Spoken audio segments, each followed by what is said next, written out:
Good evening, ladies and gentlemen, and welcome to Sir Hunt on X on this Friday, the 17th of October in the calendar year 2025. It is, of course, the day after the game that took place last night at Paycor Stadium.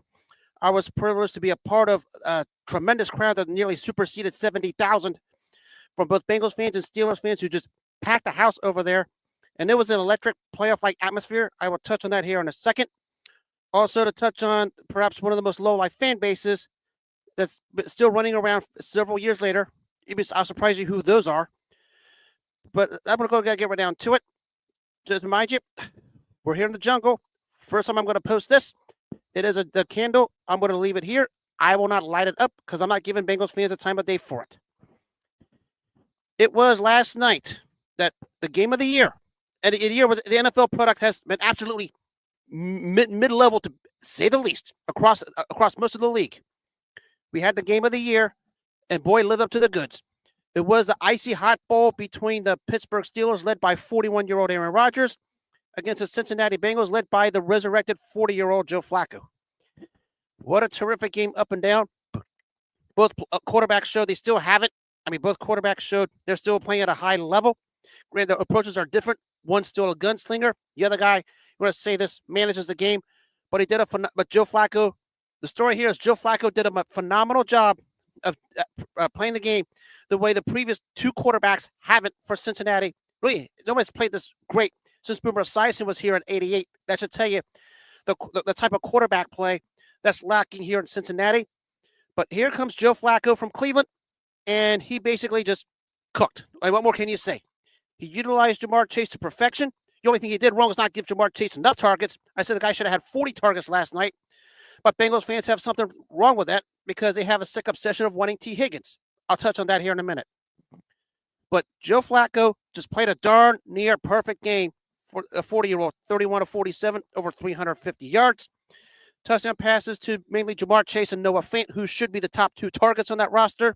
Did a phenomenal job getting those two going. The defense still leaves plenty to be desired, but DJ Turner with the interception of the year, maybe a better interception than the one Cam Taylor-Britt had last year at Kansas City. We just ripped the ball out of DK Metcalf's hands. Granted, it's caused a lot of hoopla all over the place in the social media platforms, especially from Steelers fans, understandably so. But everybody knows how I feel about officials. They're going to make calls, and I saw missed calls both ways. Not just Steelers getting away with some, but also Bengals as well. But still, the story of this one was the Bengals' ability to manage the game to almost near perfection, and Joe Flacco's play continues to ascend, even at age 40, in a bit of a jaw-dropping, almost intriguing and interesting way that you wouldn't expect a 40-year-old to play. Is he going to be able to keep this up at age 40? We'll find out. I think it's doable, especially when you consider the Jets are next, and you would think for 1 second Flacco would want a little payback on them for letting him off the hook for the couple times he played for them. But when you think about what took place last night we talk about the Cincinnati Bengals and their big win. It was a nice one. I'm not going to make it like everyone else is because it's not that big of a deal. But we know how Bengals fans act. They think everything is a big deal because they're the biggest group of cowards out there. I'll touch on that here in a second. But it was a nice win. You're 2-0 in the division, but you're still 3-4. That's something weird with that. And your other win was against a Jacksonville team where the jury is still out on the Jaguars. The only reason why you won that game was Trevor Lawrence threw 3 intentional interceptions. That's the only reason why you won that game. And, of course, that's a game where your $300 million quarterback checked out. We know what happened with that one. But an electric atmosphere, almost playoff-like, because everybody at the Bengals coaching staff and the players knew they don't win this game. You might as well forget about anything else. They kept whatever is left of their season hopes alive. The intensity was playoff-esque, edge on your seat. The electricity was second to none, especially when you fill out the whiteout over at Paycor Stadium in Cincinnati. And when you fill it up, it fills up. It was like jam-packed. I swear I thought it was over 70,000. I don't know what the official numbers are yet. I was there to be a part of it. It was just awesome to be a part of an electric atmosphere, which is something, the city's lacked since the Big Red Machine. Because that should tell you how much, this was needed. They made the most of it. They capitalized on it. They're capitalizing on the impressive play of Joe Flacco so far, which he's been nothing short of impressive last night. I mean, the guy was, for his standards, about as close as perfect. I mean, he sees a field well. He recalls this, manages his game well, which that cliche has been overused in quarterback play in the NFL. Saw the field, know who the number one guy is, made sure Jamar Chase got the ball, and let Jamar Chase do the rest. Because that's what Joe Flacco did, which is something Joe Burrow, Jake Browning struggled to do for the last 4 years. And what made Joe Flacco better is he did not allow himself to do something unnecessary or uncharacteristic. He just stayed within himself, and because he stayed within himself, that's why the Bengals were able to do what they were able to do, and that's why they were able to get the win. I mean, the only thing he probably did wrong, he should have given Jamar Chase more touches because they could have made the game easier for him. Because the Steelers defense, the defense that spent nearly $170 million, couldn't even get the job done. A $170 million defense was basically non-existent. I mean, they ran the same play all the time. The Steelers defense did not adjust. That's something I still can't wrap my head around for someone who's a fan of a division rival, because you would think they would have it figured out by now. They don't. That's why Jamar Chase cooked last night, and that's why Joe Flacco cooked last night. That Flacco to Chase duo was just absolutely perfect, and we consider the two biggest plays down the stretch. The first one, of course, the read option. Here we are in 2025, and you have a 40-year-old quarterback running a read option. That should tell you everything that you need to know about just how the Bengals were feeling it. And, of course, the perfectly placed pass over the top by Joe Flacco, which is a beauty to set up the game-winning field goal with 6 seconds left by Evan McPherson, which we know that over the last couple of years, Evan McPherson hasn't been the most reliable and the greatest kicker since his rookie year. But that was a nice moment for him to get the game-winning field goal with 8 seconds left. I had the privilege to watch it and record it. Those of you who follow me on the X platform or the Facebook platforms, I posted that actual video. It was just a thing of beauty, just to put it through the middle. But boy, the game of the year between two AFC North rivals, I told everyone it was going to be better than people thought. I didn't think it was going to be the game of the year. It basically, we think about the quality of football this year, for the most part, it's been not all that great for whatever reason. But kudos to these two teams for giving us a delight. And we know how bad the Thursday night product is, and it's been absolutely a bad product since the incarnation of Thursday night football on Amazon Prime. Ever since, probably the best game ever on that particular platform. Both teams delivered. Both quarterbacks delivered. It was certainly a nice win for Cincinnati to keep whatever is left of their playoff hopes alive. Granted, 3-4 is better than 2-5, but it was certainly a great win. And usually these kind of games, the Bengals don't win. Says a lot about what Joe Flacco means to the Cincinnati Bengals moving forward. Now I'll touch on Flacco in a minute, because there's going to be some questions that's going to be asked. Now, where does the Bengals go from here? Well, we know the story with this one. You can go one of two ways. You can carry this momentum on down the line, or you can just go back to what you've been known all along. Look great one week, crap the bed the next week. Because you have the Jets who are likely going to be winless after this coming Sunday. And you better not throw this win away, because if you do, it's going to be a bad look all the way around. And it's going to be a pretty bad one.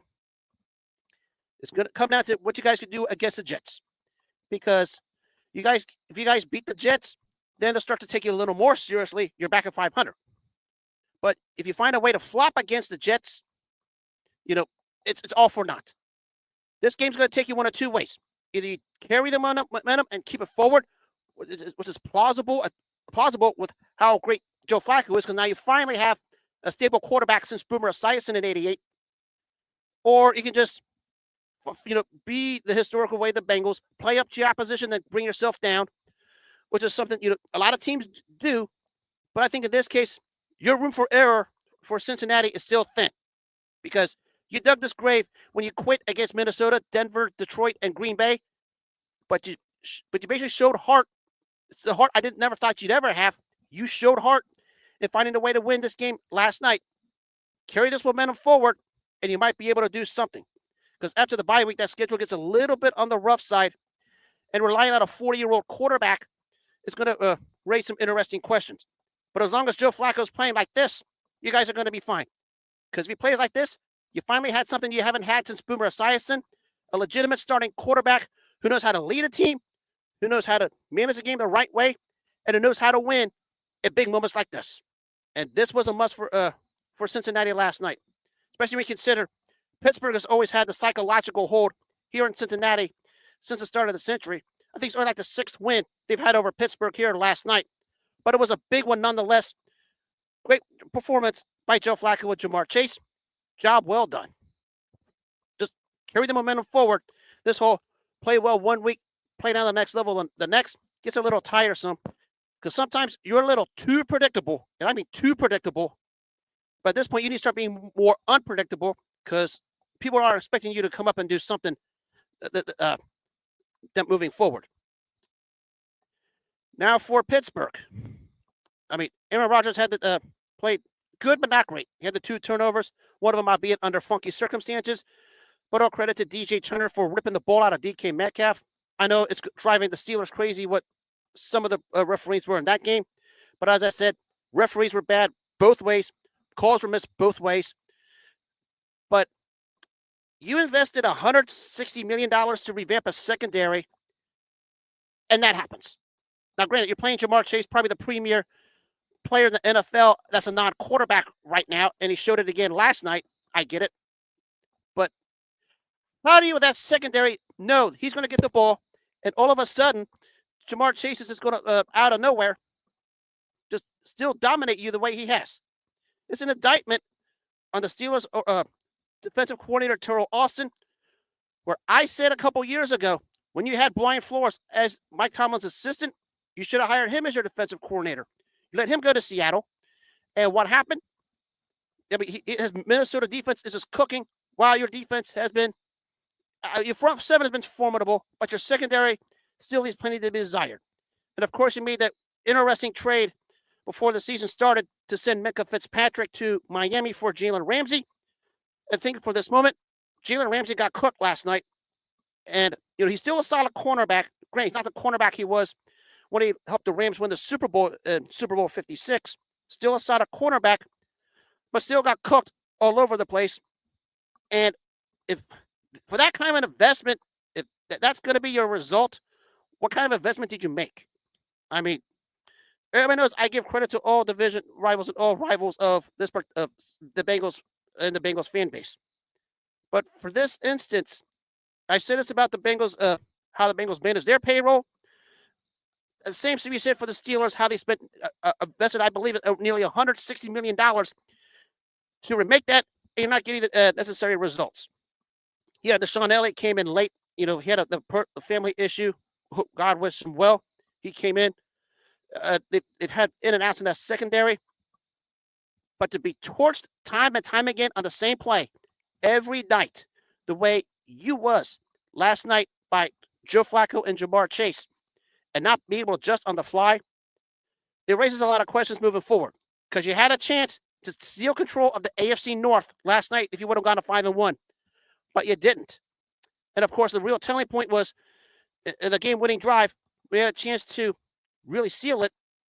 You put the defense out and let Jamar Chase get it open on a simple out route, and Jamar Chase just does the rest. And of course, the capper was the perfectly placed pass by Joe Flacco to set up the game-winning field goal. The Steelers, they're going to win their 9-10 games, but moving forward, is 9-10 games in making the playoffs going to be good enough? Because that's going to be the question moving forward. Because I said Aaron Rodgers is playing well. You do need a number 2 wide receiver opposite DK Metcalf. That's been commonplace since you guys sent George Pickens out the door. But that secondary needs to be better, and Terrell Lawson, your defensive coordinator, needs to learn how to make adjustments. I'm surprised they didn't even bother making adjustments to Jamar Chase when he was just cooking, and he just let the guy cook. That's exactly what it comes down to, because that's what happened last night. I mean, it was one of those night and day, just keep on going, keep on going, keep on going. I mean, if it isn't broke, don't fix it. That's what Joe Flacco did. And that's what the Cincinnati Bengals did last night. And for the Steelers moving forward, You just opened the door for the Baltimore Ravens, who's got a very light schedule after their bye, to more than likely overtake you to win the division.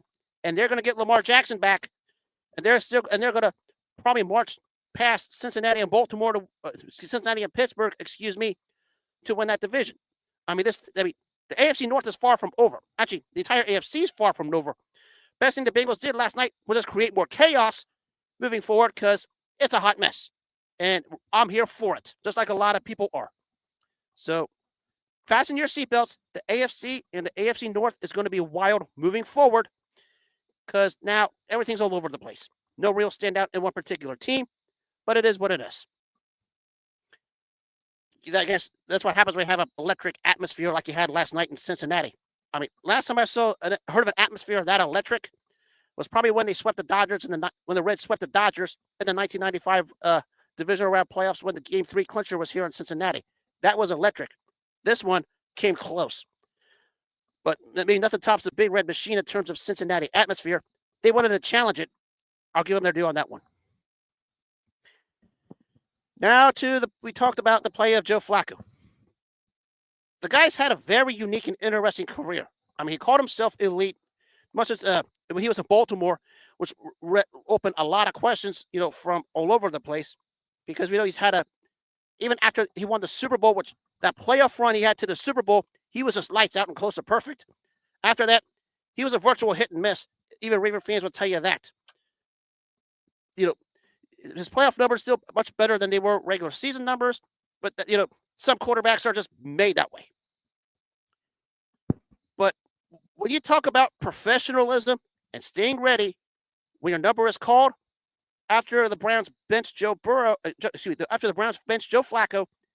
he stayed professional, he stayed ready, and when the time came and the Bengals called to make the trade, and he was inserted to the starter last week at Green Bay, he was ready to go.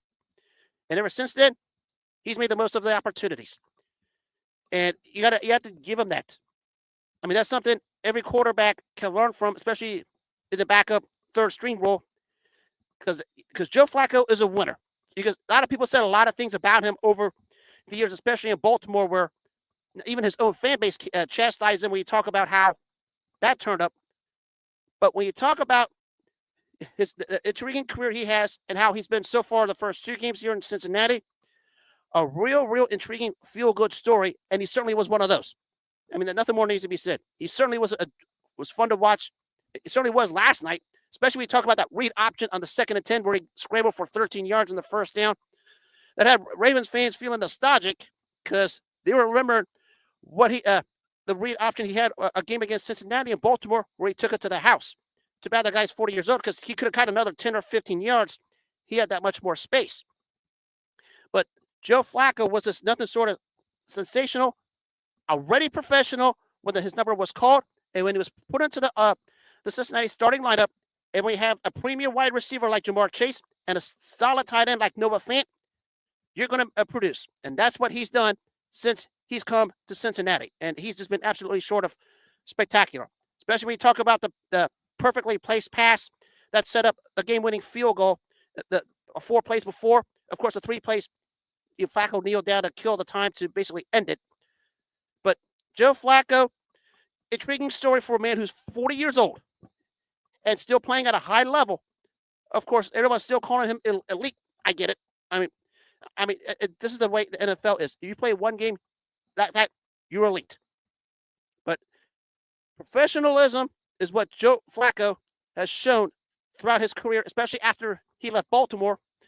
Now, I remind you, there was a time they were so fast at wanting to run him run out to start Lamar Jackson. Now, mind you, in a playoff game between the Ravens and the Chargers, after the Baltimore offense was just absolutely terrible, they were calling for Flacco. He was ready to go back in the game. You heard the Ravens crowd going absolutely nuts. John Harbaugh put him back on the bench and brought in Lamar Jackson. That was the end of Flacco in Baltimore. But still, a solid career. It's still a very fascinating and intriguing one. We consider the love affair that's gone on again here in the NFL, especially in Cincinnati with Joe Flacco. And he's killing it. You have to give him his due. How long is this going to last at age 40? I don't know. I mean, it could last 2 games. It could last 5 games. It could last from now to the season. He could miraculously have Cincinnati win out and win the Super Bowl. But he's 40 years old. He knows what he's doing. That's something the other 2 quarterbacks that's played in Cincinnati don't. Joe Flacco knows what he's doing. That's the biggest difference. That's why they won last night against Pittsburgh. And that's why the Bengals players and coaches have different vibes moving forward. When you have a quarterback that knows what he's doing, like Joe Flacco, regardless of age, you're going to go places. Just a stirring win in a really almost like a playoff atmosphere last night. And Joe Flacco stepped up to the plate. I know historically, he's had big games against Pittsburgh on massive stages, going back to his time at Baltimore, especially the playoff win, I think like 2015 or 2016 or 2017, I can't remember. And basically history repeat itself.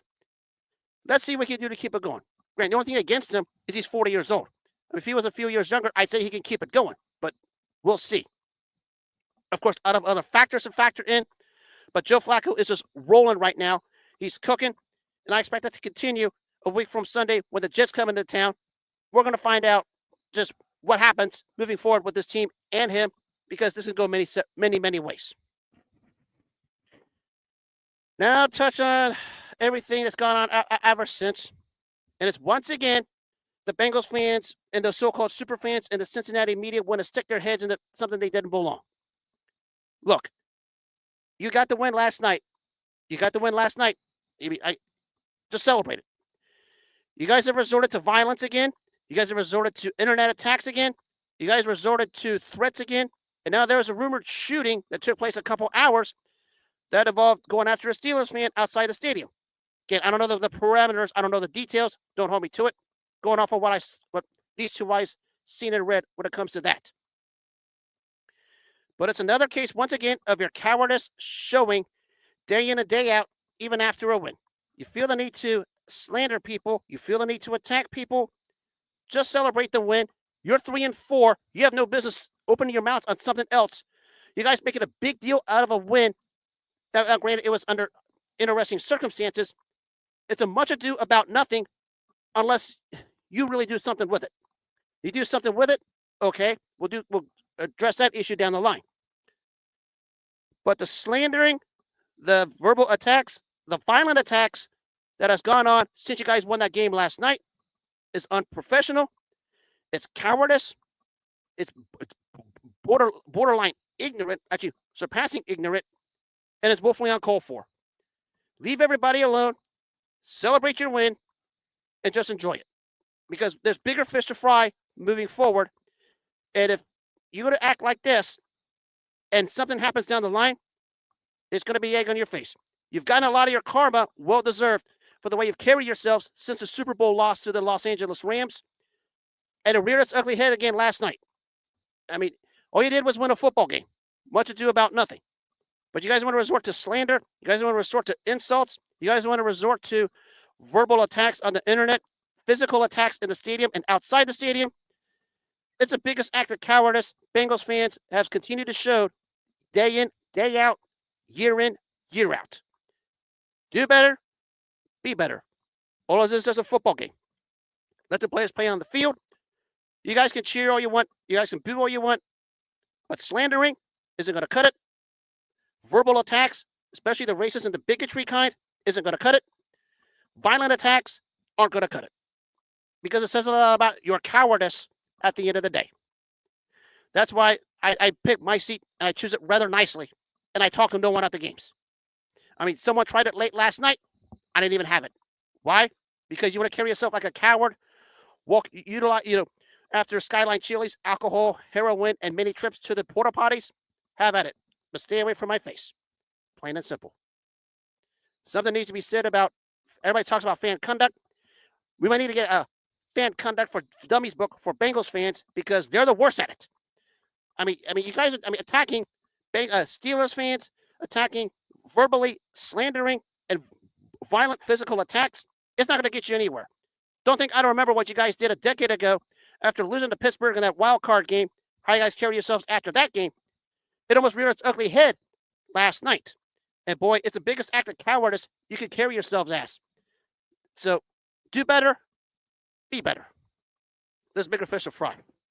Attacking Steelers fans isn't going to get you anywhere other than show the whole world you're just the biggest group of cowards. Period. And speaking of karma, who's gotten theirs, maybe the biggest loser last night wasn't the Pittsburgh Steelers. It's that team in Northeastern Ohio, the Cleveland Browns. Because they're the ones that traded Joe Flacco to the Cincinnati Bengals. And it might just come almost a little more than 4 years after they pulled two of the worst trades in NFL history. First, you sent your draft capital for Deshaun Watson, who checked out in the 2019 divisional round of the NFL AFC divisional game at Kansas City.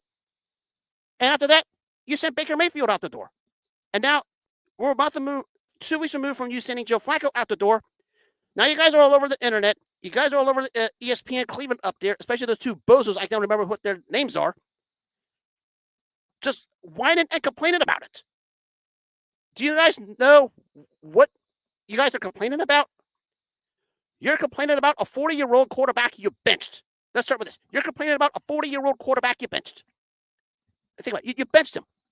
What was the guy going to do? Sit down, roll out the red carpet for Dylan Gabriel and Shedeur Sanders? The only thing the Bengals were going to do, they needed a quarterback after Joe Burrow checked out week 2. So what do? They give you guys a phone call, and the trade was made. And you guys going to slander Andrew Berry. You guys slandering Kevin Stefanski. Newsflash, karma has come knocking on your door in the worst way possible, and it's been 4 years coming. Because I told you guys 4 years ago, this was going to happen when you made that ridiculous and pathetic trade to send Deshaun Watson and to get Deshaun Watson from Houston for all that draft capital and sign him to that fully guaranteed contract and all the baggage he brought. And look what happened. Now you guys are over there whining and complaining about it on all the news stations up there in Northeastern Ohio. Karma came knocking on your door, and you're getting exactly what you deserve. And, of course, Bengals fans threw it in your face last night. The only thing they did right was just throw it in your face, chanting, "Thank you, Cleveland." You know who else should be saying thank you, Cleveland? Them fans over there in Tampa Bay. Because when you let Baker Mayfield out the door, he's down there. He's having an MVP season. Next time, Tampa Bay fans, if you guys are going to have a night game of Thursday night prime, make sure you guys say thank you, Cleveland, the same way fans did last night. Because those Browns fans and the Cincinnati and the Cleveland media, time for them to get their karma and to give them what they deserve. Because we told you for the last 4 years what the outcome was. You guys had the sick obsession thinking when you got Deshaun Watson, you guys were going to run Lamar Jackson and Joe Burrow out of Baltimore and Cincinnati, respectively. That didn't happen. Baltimore and Cincinnati were just fine. You guys called Joe Flacco off the couch to carry you to the playoffs when Deshaun Watson checked out in the 2023 season. And after that, you guys just hit the dirt, and now here you are, wondering who's going to be your next quarterback. The only two of your roster I know, I believe, is Gabriel and Sanders. That's it. And we know the PR thing that's going on over there. But don't absolve yourselves from any kind of accountability, because it's time for you guys to be accountable up there in Northeastern Ohio for probably the most pathetic sports transaction in sports history, even surpassing the Herschel Walker trade, maybe even worse than the Luka Doncic trade from the Dallas Mavericks to the Los Angeles Lakers. It is time for you guys to get your karma. And I'm sitting here listening to you guys this morning on my iHeart Radio app, watching you guys just cry like the biggest group of overgrown babies walking God's green earth. My goodness. I mean, we told you 4 years ago this was going to happen. You didn't want to listen. Now you guys are calling for the heads of Andrew Berry and Kevin Stefanski. I got news for you. Kevin Stefanski, 2-time coach of the year. You want to fire him? Someone's going to pick him up in a minute. If that's what you want, go ahead and have at it. Let's see where that gets you. Who are you going to hire in his place? Jim Schwartz? Look at his head coaching record in Detroit. Not all that great. That's not going to get you anywhere. But good luck, because karma has come knocking on your door. You're getting exactly what you deserve, watching Baker Mayfield and Joe Flacco do their thing in Tampa Bay and Cincinnati, respectively. And you guys over there in Tampa Bay, if you guys have a Thursday night prime game over there or any kind of night game, make sure you guys are chanting "Thank you, Cleveland," because it's time for them to get exactly what they deserve, the same way the Bengals fans did last night after the win at Pittsburgh. Because you guys are getting exactly what you asked for. Everyone told you this was a trade you should have never made. Everyone told you. You had your quarterback in Baker Mayfield. I mean, Baker Mayfield, in the year before you got Deshaun Watson, was basically a 50-50 quarterback. I get it. He was a perfect fit for what you guys did over there. And when you guys try to upgrade to a quarterback who checked out after the playoff loss to Kansas City and basically sat out the entire 2021 season and brought baggage as much as the national debt. And of course, you forked the draft capital and the contract. It came with egg all over your face. And you guys try to defend it. You guys try to act like it's no big deal. It caught up to you in the end. And what happened last night where Joe Flacco just put on a clinic for Cincinnati was all you needed to know. Hold yourselves accountable and start doing stuff the right way up there, because there's a reason why you're going to be in the basement for the second straight season and for the third in the last 4 years up there in northeastern Ohio. There's a reason why Ravens, Steelers, and Bengals fans let you guys have it in division rivalries, because you're getting exactly what you asked for and what you deserved when you made the pathetic transaction 4 years ago to get Deshaun Watson for all that draft capital. It was stupid enough to sign up for that contract extension, thinking you guys want to overtake Cincinnati, Baltimore, and Pittsburgh in the AFC North. You're going to be in the basement for the second straight year. Karma's come knocking on your door, and we're all having fun with it. You're getting exactly what you deserve. Whine about it, cry about it. It's not going to get you anywhere. You guys are broken. You guys are deflated. You guys are defeated. Good for you. You got what you deserve, and it's wonderful. Then people in the northeastern Ohio are such weirdos. I mean, I swear, they're such weirdos. And I thought Bengals fans were weirdos. They still are. Those fans in northeastern Ohio take weirdo times 20 to a whole new level. But you guys feel the need to attack Kevin Stefanski and Andrew Berry when you guys are the reasons why everything is happening, says a lot about you. I don't pull back when it comes to this sort of thing, and I'm consistent across the board. Now I'm going to touch on a historical moment briefly before I go into boxing. This popped up my newsfeed. This is actually, you can probably see, this is probably the greatest Monday night game in NFL history. It was 31 years ago at the old Mile High Stadium. It was the Kansas City Chiefs with a come-from-behind win over the Denver Broncos, featuring two of the all-time premier quarterbacks with clutch genes, and John Elway and Joe Montana. Everybody knows the story of this one. John Elway had the designed quarterback draw to put the Broncos up 24-21. Looked like they were going to run away, have the game under control.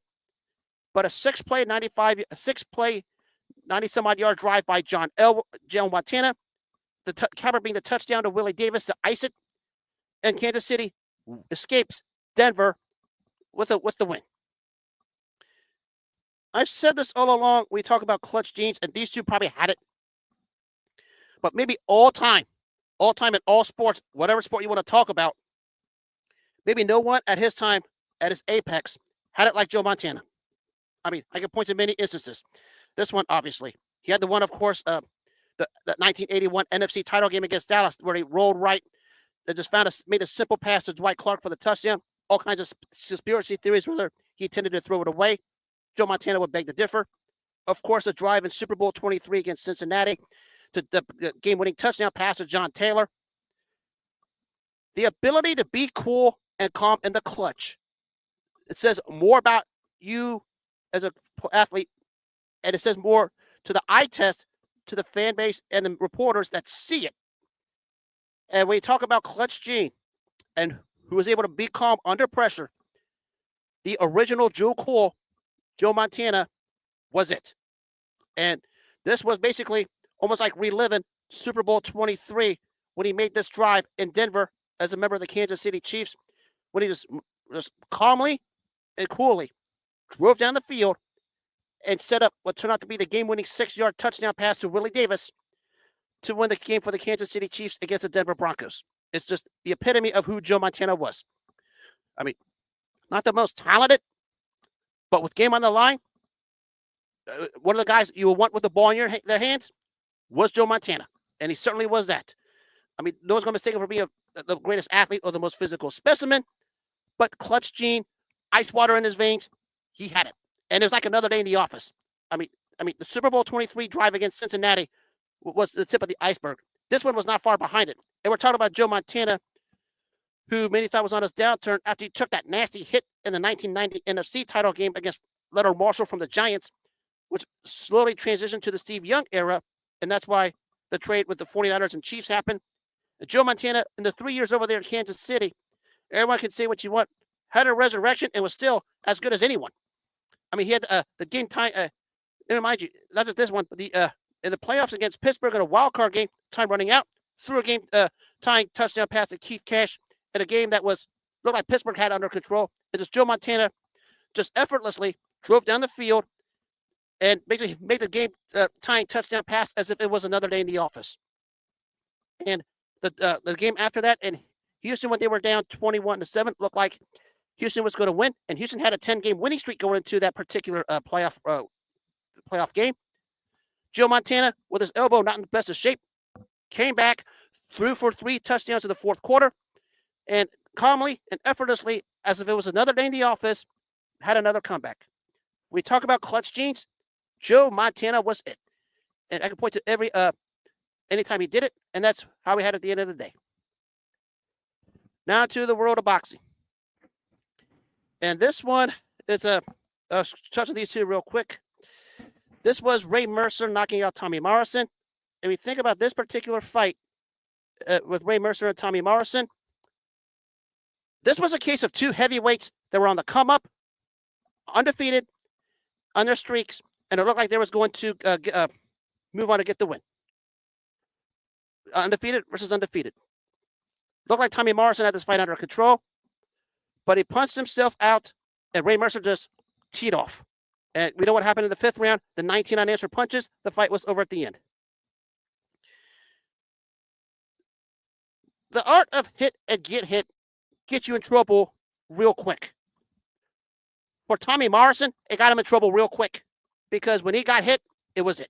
And this fight was the epitome of it, simply because when you talk about this particular fight with Ray Mercer and Tommy Morrison delivered the hit. Usually it's but Ray Mercer's chin said otherwise. But because Morrison was teeing off on a guy who was a sitting target, at the end of the day, that was all she wrote. Because he punched himself out. Mercer got a second win. And in the 5th round, the punches of Ray Mercer just piled on, and that was the end of Tommy Morrison at any level. You could also argue, after that night, it was the end of Ray Mercer at that level, because he never came close to that kind of a fighter ever again. Because after that fight, he was lethargic in the loss to Larry Holmes. Got another chance against Jesse Ferguson, the first fight at Madison Square Garden. Everybody in the fight game knows the circumstances of that one. But these 2 fighters were the epitome of what the 90s heavyweights were in some cases. And with these 2, they had the talent, had the ability to surpass the talent, but never got to that level.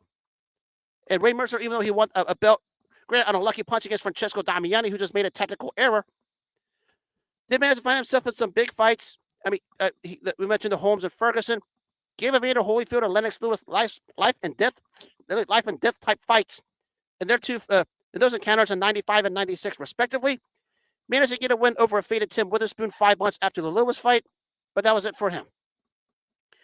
But for Tommy Morrison, he did get the win over George Foreman a couple years later, but his real end came when he lost to Michael Bent with a perfectly placed right hand, and Morrison was just it. When he got hit, it was it. When he delivered the hit, it was it. The epitome of Tommy Morrison.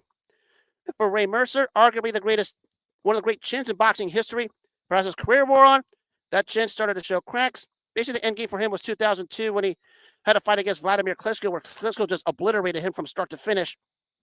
But tough as nails, gold medal winner in the 88 Olympics, as tough an hombre as there was, basically ducked no one, gave an honest effort, and was a very underrated heavyweight of the 90s, not talked about enough. Because look at those 2 fights he had with Damiani, Morrison, Mercer, Holyfield, and Lewis. He gave it all, and he showed the whole world just how good he was. We find himself a little bit in the Holyfield-Lewis losses, but that was all the end for him. He didn't actually get the win over Tim Witherspoon. It was a faded Tim Witherspoon, but that was it. But 34 years ago tonight at the Trump Plaza in Atlantic City, where basically it was 2 young heavyweights unbeaten on the come-up. It was Ray Mercer versus Tommy Morrison in a fight that had all kinds of buzz and all kinds of build-up because there were 2 young heavyweights paralleled on the come-up. And basically, with Tommy Morrison as a chance to be the it thing, Ray Mercer made Tommy Morrison's career it as in the end. Because Tommy Morrison took the wrong strategy, punched himself out against Iron Chin Mercer, Mercer found himself in the 4th round and just delivered one of the more brutal knockouts you'll ever see with 19 unanswered punches. The last 5 with Tommy Morrison's hands down on his sides and Mercer pounding away. Makes you wonder why the referee didn't stop it. That was Morrison's downfall in the end. When he delivered the hit, it was it. But when he got hit, it was it. This fight was the epitome of it. 2 good heavyweights and a good scrap. And I conclude with a modern trilogy to where I got a chance to shred this again for the 2nd straight year. It was the 3rd and the final encounter of the Tyson Fury Deontay Wilder trilogy. Let's start with this. No one wanted to see this fight. The only reason the fight had to happen was because an arbitrator ruled in Tyson Fury, Deontay Wilder's favor, who had a $10 million guarantee. And that's the only reason why this fight happened. Tyson Fury said he didn't want it, but when the arbitrator ruled it, Fury said, heck with it, I'll go beat him. And that's what he did. I mean, the first 4 rounds of this fight were just sensational. I mean, were phenomenal. You know, give and take both ways. Fury flooring Wilder early. Of course, the 2 4th-round knockdowns where Wilder showed his punch. But from the 5th round on, it was once again a case of Deontay Wilder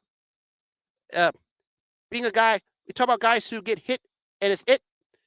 Deontay Wilder showed it. Because from that point forward, Tyson Fury started to hit Deontay Wilder, and that was it. I bring this trilogy up because we have idiots in the fight community who put this in an all-time classic trilogy.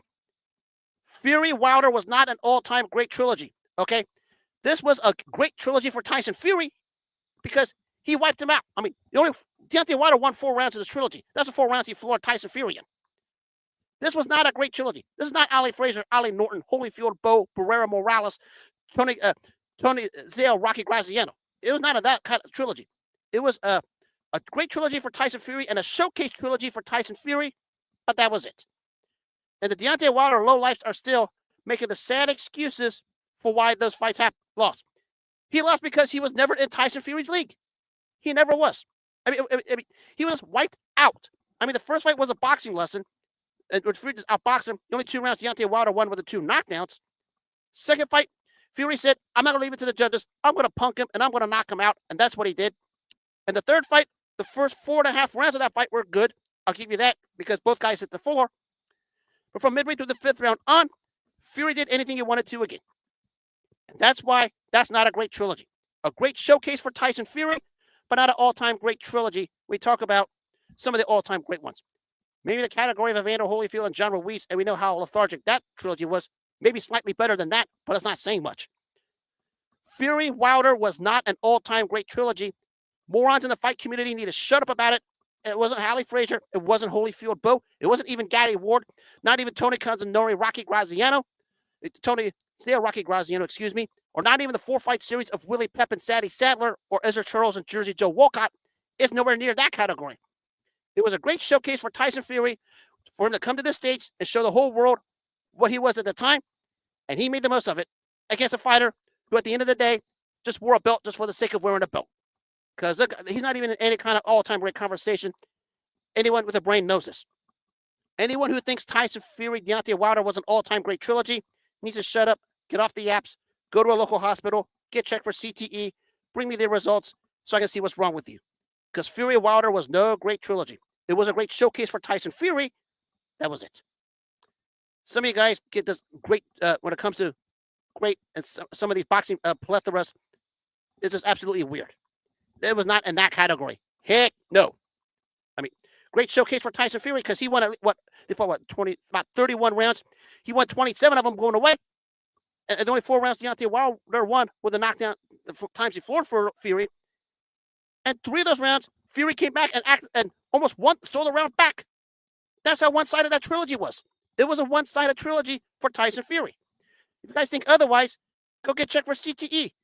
Send me the results so I can see what's wrong with you.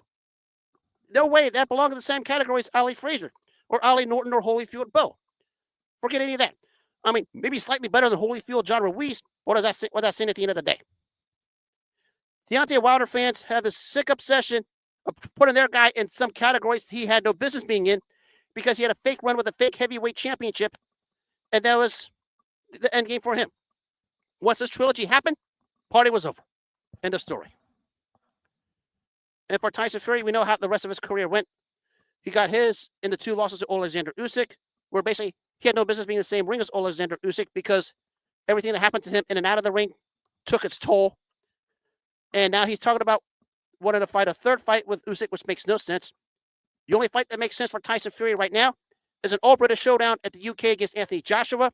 Granted, both fighters are in a downturn, but still good enough to where whoever wins might put himself back in the title hunt, but the loser likely goes home. Fury Joshua has to happen in 2026 at Wembley Stadium. Pack the house in the UK, make all the dollars you can get, and just do whatever the heck you want with your careers after that. Fury Joshua has to be made next year, period. No excuses. And for Deontay Wilder fans, your guy got punked into 3 fights. First, it was a boxing lesson. Second fight, he got taken to the alley and bashed upside the head with a bunch of 2x4s and bottles. And in the 3rd fight, he basically got everything. And this is by flooring Fury twice in the 4th round. That's to tell you what Deontay Wilder was made of at the end of the day. And before I wrap this up, some programming reminders. I will be back next week. Still the same stuff. But coming soon, a new rebranding of the show. Still the same stuff, but a different name, different brand, different approach. And a lot of new things are coming here real soon. More likely likely the turn of the 2026 new year. The project is in works. And I'm looking forward to sharing it with everyone in the I was going to be able to shift this to other platforms like Apple, iHeart, Spotify. And now I have the Patreon site, which is free to the public, which I'm going to get that thing rolling here soon. Previous episodes, all kinds of sports articles. You're more than welcome to check me out on that particular platform. And it's just, I'm looking to expand. I'm a one-person party. I'm not a groupie. I don't partake in narratives. I don't partake in Bengals fans cowardice. I don't partake in Mike Tyson fan cowardice. I'm just myself. I just say it as I go along. I don't preset anything. I just come up with the topics. I give the opinion as I go along. It's going to be the same thing moving forward, except the name's going to change. The brand is going to change. The approach is going to change. Still the same thing. It's just going to be a better look for the way to catch a broader audience. Because I think the audience was going to supersede to what it was. I'm not clamoring for numbers, but sometimes you get to a certain point and it's time to grow and expand. You got to grow and expand. It's time. It's time. I mean, I tend for everything to be on the X platform, but now a lot of things have changed, and it's time for me to change with it. It's time to evolve. And on that note, that'll wrap up this Friday night edition of Sir Han on X on this gorgeous night here in Cincinnati. I mean, it's about as cool tonight as it was last night when I was at the game. I mean, it's gorgeous. I mean, just a gorgeous night. If you're over here in Cincinnati, enjoy the night, but conduct yourselves better, carry yourselves better, do better, stop the violence on Steelers fans, stop the verbal attacks on Steelers fans, and be better people. All it needs to be said. On that note, this will wrap up the show tonight. No show for the weekend. I'll be back Monday night. And as always, make self-care your number one priority in all walks of life. If you take care of yourself first, good things will come your way. If you don't take care of yourself first, nothing else matters. Focus on you, take care of you, and other good things will come your way. And if you missed any part of this show or any of the other ones, you can catch the replays on the Apple Podcast and the iHeart Radio apps, and the video version on the Spotify app. And the Patreon site will be launched here real soon. And on that note, have a good rest of the night. Take care of yourselves. God bless. Enjoy the evening. I'll see you soon. And for one night only, welcome to the jungle.